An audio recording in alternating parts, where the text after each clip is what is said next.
한미동맹의 실질적 효과와 함께 동맹관계를 보다 확고히 다질 수 있는 제도적 장치로 지난 2017년 4월 한미동맹재단이 한국에서 발족됐다. 이 재단의 목표는 미국과 한국 간의 동맹을 강화하고 안보 협력을 촉진하며 한반도의 안정과 평화적인 통일을 추구한다는 목적을 가지고 있다. 이와 같은 목적을 실질적으로 달성하기 위해 민법 제32조 및 국가보훈처 소관 비영리 법안의 설립 및 감독에 관한 규칙에 따라 설립된 한미동맹재단은 주한미군 부대 및 한미연합사령부 소속 군인 또는 주한미군 군무원으로 근무했거나 근무하고 있는 통칭 한미 양국 장벽과 그 가족의 예우, 복지 그리고 추모 사업에 대한 지원을 통해서 한미동맹의 강화에 기여하는 것을 목적으로 하고 있다. 이와 같은 목적은 한미동맹이 명목적인 관계가 아닌 한미 간의 실질적 관계를 유지하기 위한 것이다. 그러나 지난 문재인 정권은 한국의 안보와 발전에 기여할 수 있는 한미동맹을 외면하는 것을 넘어 파기하려는 기도마저 자행하면서 한미동맹재단은 실질적 활동에 제동이 걸려온 것이 사실이다. 그러나 새로운 윤석열 정부가 한미관계를 굳건히 다지는 정책을 지향하면서 한미동맹재단은 기지개를 펴며 활발한 활동에 돌입하게 됐다. 이와 관련해서 미주 지역에서도 한국의 한미동맹재단과 MOU 체결을 통해 미주 한미동맹재단이 발족되며 활발한 활동을 벌이는 가운데 한미동맹 70주년 기념 평화음악회를 위해 미국에 온 한미동맹재단 임호영 회장과 신경수 사무총장이 2023년 6월 28일 기자간담회를 통해 본 재단의 목적과 진로를 밝히는 기회를 가졌다. 임호영 회장은 한미연합사 부사령관을 역임한 예비역 대장이며 신경수 사무총장은 예비역 육군소장이다. 한미동맹 재단에 관한 기자간담회 내용이다. 1953년 7월 27일 날 대한민국에서 전쟁이 끝난 다음에 주한미군으로 한국에 근무했던 미군 장교뿐만 아니라 미군 장병들이 약 한 350만 명이 돼요. 이 장병들의 가족까지 4명이라고 하면 약 1,000만이 훨씬 넘는 인원이 이러한 주한미군과 관련이 되어 있는 그러한 미국의 시민들입니다. 그래서 이분들을 조직화해서 이분들이 또 한국인이 사랑하는 분들이고 한국에서 2, 3년 이상씩 근무를 하셨기 때문에 이분들을 조직해서 우리 한국과 동맹을 강화시키고 한국의 입장을 미국 주류 사회에 전달하고 하는 역할들을 하기 위해서 그걸 조직을 했습니다. 그래서 2017년 4월에 KDVA라고 해서 코리아 디펜스 베테랑스 어소시에이션, 우리 한국으로는 주한미군 전우회라는 조직을 만들었습니다. 이 조직의 장은 연합사령관했던 일대 초대 회장이 제너럴 샤프가 했고요. 그렇게 쭉 만들면서 이 조직을 조직 활동하려면 재정적 지원이 있어야 되잖아요. 근데 재정적 지원을 우리 한국 정부가 직접 이렇게 하지를 못합니다. 법적인 그러한 제한이 있기 때문에. 그래서 이러한 주한미군 전우회를 지원하기 위한 재단을 만들기로 한 겁니다.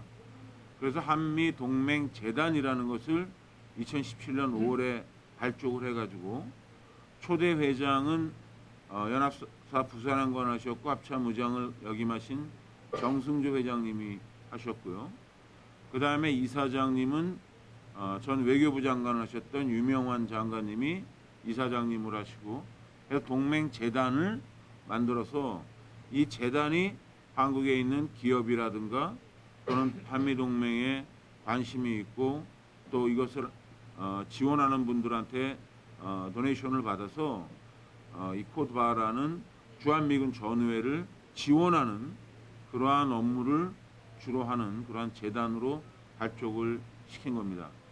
그래서 저는 2017년부터 정승주 회장님이 6년 동안 회장을 하셨고 올해 5월부터 제가 2대 한미동맹재단의 회장을 맡아서 진행을 하고 있습니다. 이렇게 1차적으로는 주한미군 전우회를 지원하는 역할을 하고 대략 지원하는 규모는 작년 같은 경우에는 한 10억 정도를 저희 동맹재단에서 주한미군 전우회에 지원을 했습니다. 그런 것 이외에 한미 동맹을 강화하기 위해서 많은 그러한 사업들을 하고 있는데 몇 가지만 소개를 해드리면 올해 10월에 저희 좀 나이 드신 분들은 기억하실 텐데 1970년대 후반에 지미 카터 대통령이 되면서 주한미군 철수를 주장했었어요. 그때 주한미군사의 참모장이었던 싱글러브 소장이 이 대한민국이라는 나라가 우리 선배들이 피를 흘려 지킨 나라인데 주한미군을 철수하면 안 된다라는 강력한 의견을 발표해가지고 본국으로 강제 소환돼가지고 전역을 하셨습니다. 싱글러브 소장이. 그분의 그러한 어떤 동맹과 이런 것을 위한 희생을 기리고 또 웨버 대령이라고 6.25 참전 용사신데요. 6.25 전쟁에서 손과 다리가 다 이렇게 부상을 입으셨어요. 그리고도 현역으로 근무하신 아주 입시전적인 분이신데 그분이 우리 한미동맹을 위해서 정말 평생을 한국전을 알리고 하신 분입니다. 그래서 우리가 여러분 아실지 모르겠습니다만 워싱턴에 가면 코리안 워 메모리얼이 있지 않습니까? 거기에 주한미군으로 전사하신 36,500분하고 그 다음에 카투샤 7천여 분의 이름을 전부 다 거기다 새겨놨어요 지금. 근데 미국 정부에서 미군 이외에 다른 나라의 군인을 자기네 말하자면 전쟁 기념 공원에 새긴 예가 없어요. 한국 카투샤가 유일합니다. 근데 미군 전사자뿐만 아니라 이런 카투샤까지의 이름을 새길 수 있도록 미 의원들을 설득하고 의회를 움직여서 그것이 가능하도록 만드신 분이 웨버 대령이거든요. 그래서 그분들의 그런 것들을 기리기 위해서 저희가 정부로부터 사업 지원을 받아서 올 10월에 두 분의 조형물을 한국의 임진각이 있는 평화공원에 설치하는 그러한 준비를 하고 있습니다. 그리고 또 기억하실지 많은 분들이 잘 모르시는데 6.25 전쟁에서 참전에 돌아가신 분은 미군들이 36,500분이 있으신데 전쟁 이후에 주한미군으로 한국에 근무하면서 전사하신 훈련하다든가 이런 사고로 돌아가신 게 아니라 국계군과 교전에 의해서 전사하신 미군이 92분이 있어요. 예를 들면 혹시 기억하실지 모르겠는데 1976년도에 판문점 도끼 만행 사건 생겼을 때 국계군이 도끼를 가져와서 미군 장교 2분을 살해했잖아요. 보니파스 대위하고. 그런 거 이외에 전쟁 이후에 휴전선 서측은 미군들이 담당을 했습니다. 휴전선을 담당할 때 국계군이 미군 초소에 와서 수리탄을 던져왔고 희생당한 분들이라든가 또는 정찰 임무를 수행하고 있는 미군 정찰기를 국계군이 비행기로 폭격해가지고 추락해서 사망한 분이라든가 이런 분들이 92분이 계셔서 이러한 분들을 기리는 그러한 사업을 합니다. 그래서 올해 설계에 대한 디자인을 하고 내년부터 그분들에 대한 추모비를 만들어서 용산 공원에다가 설치하려고 추진을 하고 있습니다. 이제 그런 일들을 하고요. 그 이외에도 저희들이 봄과 가을로 한국과 미국에서 평화 이런 컨퍼런스를 합니다. 한미동맹 강화를 위한 컨퍼런스를 해서 역대 연합사령관들과 부사령관들이 참석하고 또 한국에 있는 우리 국가의 지도자들이나 사회 지도자분들이 같이 참석해서 한미동맹 강화를 위한 컨퍼런스를 매년 한다든가 이러한 사업들을 계속 추진하는 것이 저희 한미동맹이 지금 하고 있는 그러한 일입니다. 그래서 저희 동맹을 후원하는 그러한 기업들은 한화를 비롯해서 그다음에 GS그룹이나 현대나 삼성 이러한 대한민국의 굴지 기업들도 저희 재단을 지원하고 있고 그 외에도 10,000원 내시는 분, 5만 원 내시는 분, 10만 원 내시는 분 소액으로 이렇게 저희 한미동맹의 뜻을 같이 해서 저희 국민들 중에서 또 기부하시는 분들도 있고요. 그래서 그러한 성금을 모아가지고 활동을 하는 그러한 단체가 저희 한미동맹재단입니다. 그래서 저희는 국가보훈처에 등록되어 있는 정식 재단이다, 이렇게 이해하시면 되겠습니다. 제가 일부 소개를 드렸는데 추가적으로 우리 사무총장님 더 말씀하실 게 있으시면 말씀을 더 해주시죠. 한미 동맹은 모두가 다 중요하게 생각하는 그런 가치인데, 어떻게 보면은 그 국민들이 아까 이제 좀 전에 우리 회장님께서 92명의 주한미군 전사자가 한국전쟁 이후에 있었다, 그거를 아시는 분들 거의 없어요, 국민들께서.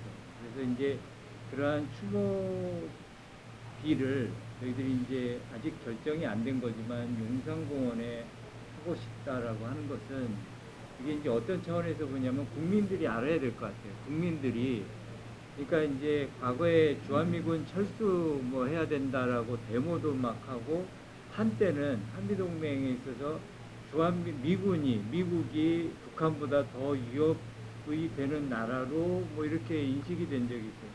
과연 1953년도 이후에 주한미군이 92명이 우리나라의 평화와 안정을 위해서 그렇게 희생을 하면서까지 지키고 있는데, 이 분들에 대한 그러한 그 기여와 가치에 대해서 너무 모르는 거 아니냐. 본인들도 사실은 잘 몰랐어요. 1960년대, 1970년대 초에 저희들이 서부전선을 못 지켰어요. 미군들이 전선을 지켰습니다. 그 과정에서 여러분들 가끔 들으면 이제 북해군이 몰래 DMZ 안으로 침투해가지고 미군 오표에다가 수류탄 던지고 가서 그 장병이 전사하는 그러한 케이스. 그 다음에 저희들도 목함지뢰로 2명의 우리 부상 영웅들이 있습니다. 한 명은 아직 현역으로 있고, 한 명은 이제 전역을 해가지고 사회에서 또 활동하고 있는데, 그렇게 해서 그 주한미군도 DMZ 안에서 국계가 설치한 그러한 지뢰를 밟아서 전사한 그러한 장면. 그래서 국민들에 대한 교육이 정말 정확하게 주한미군이 무엇을 하고 있고 어떻게 기여를 하고 있고 하는가 하는 것을 국민들한테 좀 교육을 좀 많이 설명을 드려야 되겠다는 그런 차원에서 재단이 컨퍼런스도 하고 여러 가지를 합니다. 여러 가지를 하는데, 좀 국민들에게 그러한 것을 좀 알려드리고 싶고, 국민들이 정확하게 이해를 해서 정말 주한미군이 얼마나 큰 중요한 그 억제력이냐.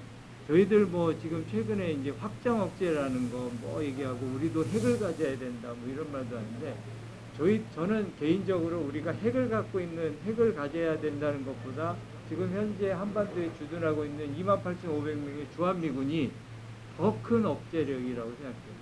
한반도에서 아까 싱글러브 장군 이야기했지만은, 싱글러브 장군이 그 당시에 카트 행정부가 주한미군을 철수시키려고 했어요. 철수시키려고 했을 때 그 당시에 김일성이는 월남전을 보면서 이때가 호기라고 생각하고 있었던 때, 전선지역의 병력을 증강시키고 있을 때 그런 어떤 정치적 결정에 의해서 주한미군이 철수돼야 된다 그러니까, 이분은 북한을 너무나 지금 현재 상태를 잘 아니까 철수해서는 안 된다라고. 이분이 그래서 아까 말씀드렸습니다만 육군 소장으로 강제 예편을 당했는데, 이분은 자기가 더 높게 진급할 수 있었음에도 불구하고 자기는 그 결정에 대해서 참 자랑스럽게 생각한다라는 그 이야기를, 왜? 제2의 6.25를 막았기 때문에. 만약에 그때 주한미군이 철수됐으면은 제2의 한국전쟁이 일어났을 것이고, 거기서 수백만 명이 죽었을 것이다. 자기는 그것을 막은 것에 있어서 그 하나를 굉장히 보람있게 생각한다고 이야기를 하셨어요. 그래서 그러한 주한미군이 28,500명이 있는 것이 얼마나 큰 억제력인가. 북한이 계속해서 대남 적화 통일을 시키겠다고 하는 것은 변함이 없어요. 지금도 변함이 없고. 근데 왜 못했습니까? 그것은 28,500명이라는 그런 억제력이 한반도에 있기 때문에 그렇게 됐다고 저희들은 보시고, 그래서 이러한 것들을 저희들이 재단이 좀 많이 교육을 하고 하는 그러한 사업들을 하려고 하고, 저희들이 이제 나이 드신 분들 많이 이제 굉장히 국가에 대해서 생각도 많이 하시고 애국자도 많으신데, 제가 볼 때 중요한 것은 젊은 세대들이 과연 한국전쟁의 가치에 대해서, 교훈에 대해서, 그리고 한미동맹에 대해서, 한미동맹이 왜 필요한가? 70년이 됐는데 앞으로 70년 동안 우리가 어떻게 한미동맹을 끌고 나갈 것인가에 대해서 더 많이 생각하고 연구해야 된다고 저희들이 이제 재단은 굉장히 중시하는 그런 부분 중에 하나이고요. 그래서 저희들이 이제 중고등학생을 대상으로 저희들이 아까 얘기한 윌리엄 웨버 대령 한미동맹 상을 만들었습니다. 작년에 처음 만들어가지고 상을 했는데 중학생, 고등학생들이 한국전쟁에 대해서, 한미동맹에 대해서 글을 읽고 에세이를 써서 우수 에세이지를 저희들이 선발해가지고 한국의 3명, 미국의 3명의 중고등학생한테 장학금도 주고 또 웨버 대령 메달도 주고 있습니다. 그래서 그 학생들이 정말 이 한국전쟁에서 과연 우리가 어떤 교훈을 얻을 것인가, 가치가 무엇이었는가, 왜 싸웠는가, 왜 희생했는가, 이것을 스스로 좀 이렇게 공부하게끔 하는 그런 노력을 좀 하고 있고, 또 저희들이 이제 대학생들을 대상으로 해서는 유스펙이라고 하는 그 조직을 지원하고 있습니다. 만들어서 지원하고 있는데, 그 유스펙은 뭐냐? 지금 그 대학생들이 한반도의 평화와 안보, 한미관계, 국제관계 이런 것을 본인들이 이제 연구하는 그런 한 해의 대학생들의 모임입니다. 올해는 17개 대학에서 최초에 40여 명이 선발이 돼서 저희들이 전문가 강좌 프로그램을 저희들이 좀 개설을 해서 정말 그 한반도의 그런 상황에 대해서 식견을 갖고 계신 그러한 전문가분들, 과거에 뭐 통일부 장관 하셨던 분, 외교부 장관 하셨던 분, 현재 미군으로 있는 분들, 이러한 분들을 초대해서 강좌 프로그램을 하고, 또 판문점이나 JSA 같은 안보 현장도 견학하고, 또 워싱턴도 방문할 수 있는 저희들이 기회를 줍니다. 그래서 1년 과정으로 하고 있는데, 그래서 대학생들이 저희들이 뭐 이렇게 어떤 것을 교육하는 게 아니고 본인들이 선정한 전문가 강사를 모시고 대화하고 질의하고 질의 응답을 통해서 본인들이 스스로 이렇게 깨우쳐가는 그러한 노력들을 젊은 세대들을 향한 그러한 그 어떤 교육의 장, 그런 것을 만들기 위해서 저희 재단이 노력을 하고 있고, 아까 얘기한 주한미군 전후에는 미국에 있는 기영리 법인이고 저희는 이제 한국에 있는 단체입니다. 그래서 두 개 단체가 같이 한미연합사가 한미연합군이 같이 이렇게 하듯이 저희들 그 민간에서도 한국과 연합사가 아니 한국과 미국의 이런 그 전직 장성, 뭐 전직 외교관, 기업인, 학자 이런 분들이 모여가지고 같이 동맹을 증진하기 위한 활동들을 지금 전개해 나가고 있습니다. 가장 저희 동맹재단이 하는 걸 미국에서 계신 분들이 그렇구나라고 이해할 수 있는 게, 이번에 그 워싱턴에서 바이든 대통령하고 윤석열 대통령이 정상회담 하셨잖아요. 그때 그 오찬에 그 윤석열 대통령이 오시고, 그때 스카파로티 전 연합사령관, 이 사람이 지금 코드바 주한미군 전회 회장입니다. 그 사람이 오고, 그다음에 라카메라가 현재 연합사령관이거든요. 라카메라, 그다음에 샴포 이런 8군 사령관들이 쭉 와가지고 대통령에게 감사패 이렇게 전달하고 하는 행사 오찬, 그걸 저희 동맹재단에서 주관했어요. 그래가지고 그때 이제 한국에서 아까 이야기한 지뢰를 밟은 우리 병사, 그다음 천안함 기억하시죠? 천안함 함장, 그러한 그 최근의 영웅들을 저희가 이제 미국으로 같이 모시고 와서 같이 그런 행사를 했습니다. 그런 게 상징적으로 저희 재단이 하는 일이라고 보시면 되고, 그다음에 이번에 저희가 이제 LA에 이렇게 오게 된 것은 오늘 저녁이죠. 오늘 저녁에 한미 동맹 70주년을 기념하는 53년 10월 1일 날 한미 상호 방위 조약이 맺어짐으로써 실질적으로인 지금의 형태의 한미 동맹이 시작됐다고 봤을 때 70주년이 되기 때문에 그거를 기념하는 음악회를 서울대학교 총동창회, 그 다음에 저희 동맹재단, 그리고 아까 말씀드린 주한미군 전후회, 이 세 개 단체가 주관이 돼서 성남시청이 후원을 하고, 성남시청의 시장과 그 다음에 성남시향, 그리고 우리 대한민국에서 세계적으로 유명한 지휘자이신 금남세 지휘자께서 같이 오셔가지고 오늘 저녁에 한미동맹 70주년을 기념하는 그 평화 음악회를 합니다. 그래서 저희가 거기에 공동 주관 단체이기 때문에 거기에 참석하기 위해서 오늘 LA에 오게 된 것입니다. 동맹에 대해서 저희가 쭉 보면은 한미동맹이 그렇게 좋은 순탄한 길만 걸어온 게 아닙니다. 그 동맹이 그냥 하늘에서 뚝 떨어져가지고 계속 되어온 게 아닙니다. 이것이 이렇게 진행되도록 우리 국가 지도자들이 정말 노력을 많이 했어요. 예를 들면 월남전이 한창 진행이 됐을 때 미국에서 한국에 1사단하고 7사단 2개 사단이 있었는데 미국에 계속 이제 미군들이 월남에 들어가야 되니까 이걸 빼가지고 월남에 넣으려고 그랬어요. 그때 박정희 대통령이 월남전에 참전한 여러 이유가 있지만 그 중에 하나 큰 이유 중에 하나가 주한미군을 빼지 않는 조건으로 우리 한국군이 월남에 간 겁니다. 30만 정도가 가서 희생을 많이 치렀고요. 그 다음에 그럼에도 불구하고 닉슨이 1969년도에 괌에서 닉슨 닥트린 발표해서 아시아인 해방이나 아시아인에게 맡긴다 해가지고 월남에서 발을 뺄 때 한국도 7사단이 빠져나갔습니다. 그런 고비가 있었고 70년도에는 카터 대통령 아까 말씀드렸을 때 주한미군 철수할 때 79년 6월에 한미 정상회담하면서 정말 박정희 대통령하고 카터 대통령이 언성을 높이고 양국의 대통령이 언성을 높이고 다툴 정도로 위기가 있었고 그 다음에 또 80년대 들어와가지고도 의회에서 존 워너법 만들어갖고 주한미군 전 세계 미군 재배치할 때 한국도 재배치하려고 했고 그럴 때마다 한국과 미국에 있는 군사 지도자들이나 국가 지도자들이 노력해서 이걸 유지해 왔던 것이고요. 그 전자권 전환 문제도 있었고 말씀드린 SMA도 있었고 여러 가지 문제가 있었지만 그러한 문제들의 도전 과제가 항상 생기면 그 슬기롭게 해서 극복해 나갈 수 있도록 해야 되고 교수님 이순희 사건 났을 때는 뭐 대한민국에서 또 한참 반미 그런 그 얘기도 있었고요. 그래서 앞으로도 그러한 것들이 발생할 수 있다고 저희는 생각합니다. 뭐 미국의 대통령이 그럴 수 있고 또 한국의 또 다른 정부가 들어가면 또 입장이 달라질 수 있지만 그럼에도 불구하고 저희 동맹재단이라든가 이런 분들이 계속 노력을 하고 해서 그걸 극복해 나가야죠. 이제 한미동맹은 민간 차원에서도 실질적인 상호 협력을 통해 더욱 강화되면서 윤석열 정부의 한미동맹 강화 정책과 함께 한국의 안보가 더욱 강화될 것으로 기대된다.